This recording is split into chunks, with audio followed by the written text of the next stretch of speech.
पंजाब के साथ ही आज हरियाणा के गठन को भी 50 साल पूरे हो रहे हैं, जिसके चलते गुरुग्राम में स्वर्ण जयंती समारोह का आयोजन होने जा रहा है, जिसमें देश के प्रधानमंत्री कई बड़ी घोषणाओं को ऐलान कर सकते हैं। वहीं इससे पहले कल भी मुख्यमंत्री मनोहर लाल ने कई बड़े ऐलान किए, जिनमें युवाओं के लिए सक्षम हरियाणा योजना भी शामिल है।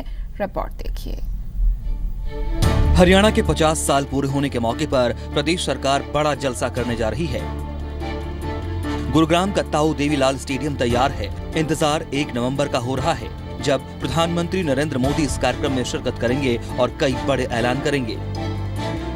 लेकिन इससे पहले प्रदेश के मुखिया ने प्रदेश की आवाम के लिए कई बड़ी घोषणाएं की हैं। हरियाणा के मुख्यमंत्री मनोहर लाल ने प्रदेश की युवा शक्ति पर जोर देते हुए सक्षम हरियाणा योजना की शुरुआत की है। 100 घंटे महीने में काम करने वाले पोस्ट ग्रेजुएट युवाओं को राज्य सरकार की तरफ से 9,000 रुपए का मानदेय दिया जाएगा। राज्य सरकार इन्हें काम देगी। जिस विभाग में सरकार को इनकी जरूरत पड़ेगी, वहां इन्हें एडजस्ट किया जाएगा। 100 घंटे महीने में काम करने के बदले उनको 9,000 रुपया ऑनरेरियम मिलेगा, मानदेय। ये उनकी कोई जॉब की कोई सैलरी नहीं है, लेकिन चूंकि वो बेरोजगार हैं, अभी उनको काम की तलाश है। हरियाणा सरकार की ये योजना नवंबर से शुरू होने जा रही है। रोजगार कार्यालय में इस वक्त 1100 पोस्ट ग्रेजुएट युवा रजिस्टर्ड हैं, जिन्हें सीधे इस योजना का लाभ मिलने जा रहा है। तो ऐसे 1100 लोगों को तो तुरंत प्रभाव से नवंबर से ही काम देना शुरू कर देंगे। बाकी नवंबर से उनकी रजिस्ट्रेशन शुरू हो जाएगी।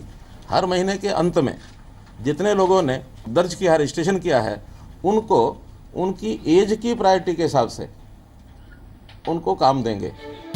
लेकिन इस योजना का लाभ उन्हीं युवाओं को मिलेगा जिनके पास हरियाणा का डोमिसाइल हो और जिन्होंने 10वीं हरियाणा से की हो। इसके अलावा वो दिल्ली, हरियाणा और चंडीगढ़ यूनिवर्सिटी से पढ़ा हो। और ये योजना केवल हरियाणा के डोमिसाइल के लोगों के लिए होगी। हरियाणा डोमिसाइल माने हरियाणा में उसका जन्म हुआ हो या हरियाणा से 10वीं की हो और हरियाणा, दिल्ली, चंडीगढ़ यहाँ की किसी यूनिवर्सिटी से संबद्ध संस्थानों से उसने MA पास किया, यानी स्नातकोत्तर डिग्री ली हो। इस दौरान मुख्यमंत्री मनोहर लाल ने अपनी सरकार के 2 साल के विकास कार्यों के बारे में जानकारी दी। सीएम ने बताया कि उन्होंने पिछले 2 सालों में 78 हलकों का दौरा किया है और 12 हलकों का दौरा बाकी है। साथ ही सीएम ने सरकार के तीसरे साल को काफी महत्वपूर्ण बताया है। कुलवीर दीवान, ज़ी मीडिया, चंडीगढ़। मुख्यमंत्री मनोहर लाल ने स्वर्ण जयंती के मौके पर पेंशन धारकों को भी बड़ा तोहफा दिया है। हरियाणा में पेंशन में भी इजाफा किया गया है।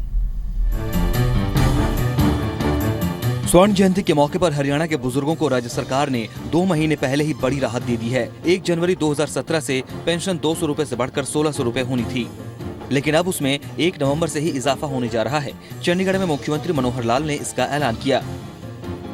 पहले वर्ष में इसको 1200 किया था, दूसरे वर्ष में 1400 किया था, तीसरे वर्ष 1 जनवरी को ये पेंशन 1600 रुपये होने की हमारी पहले से योजना बनाई हुई है। चौथा, 5वां वर्ष भी इसी प्रकार से 200 रुपये बढ़ करके और ये 2000 रुपये तक हो जाएगी। लेकिन स्वर्ण जयंती के इस अवसर पर एक विशेष गिफ्ट ऐसे लोगों को दी जा रही है कि 1 जनवरी 2017 की बजाय अब ये पेंशन की 1600 रुपया कल 1 नवंबर से ही हो जाएगी। इसके अलावा राज्य सरकार ने स्वर्ण जयंती के अवसर पर भूतपूर्व सैनिकों को भी बड़ा तोहफा दिया है। पूर्व सैनिकों, उनकी विधवाओं और दिव्यांगों की पेंशन में राज्य सरकार ने इजाफा कर दिया है।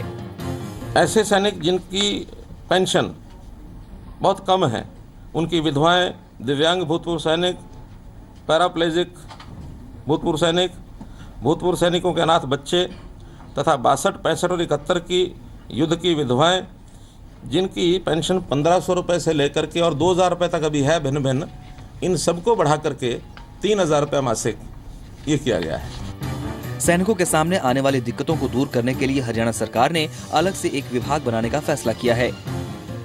बाकायदा एक मंत्री इसका इंचार्ज होगा। सैनिकों के सामने आने वाली दिक्कतों को इस विभाग के जरिए हल किया जाएगा। जितने डिफेंस फोर्सेज हैं उसका 10वां भाग हरियाणा से संबंध रखता है, तो इसके लिए अलग से एक विभाग बनाया जाएगा और उसके लिए हमने संतुति हो गई है और वो जल्दी ये विभाग, डिपार्टमेंट जो है काम करना शुरू करेगा। उसका एक मिनिस्टर भी इंचार्ज होगा। तो इनकी जो भी कठिनाइयाँ होंगी, जो इनके कल्याण के काम होंगे, वो सब इस विभाग के द्वारा किए जाएंगे। बीजेपी ने 2017 में अपने घोषणा पत्र में 2000 रुपए का बुढ़ापा पेंशन देने का वादा किया था, लेकिन जब सरकार बनी तो 5 साल तक हर साल 200 रुपए बढ़ाने का फैसला लिया गया, जिसका विपक्ष ने काफी विरोध किया था। कुलवीर दीवान, जी मीडिया, चंडीगढ़।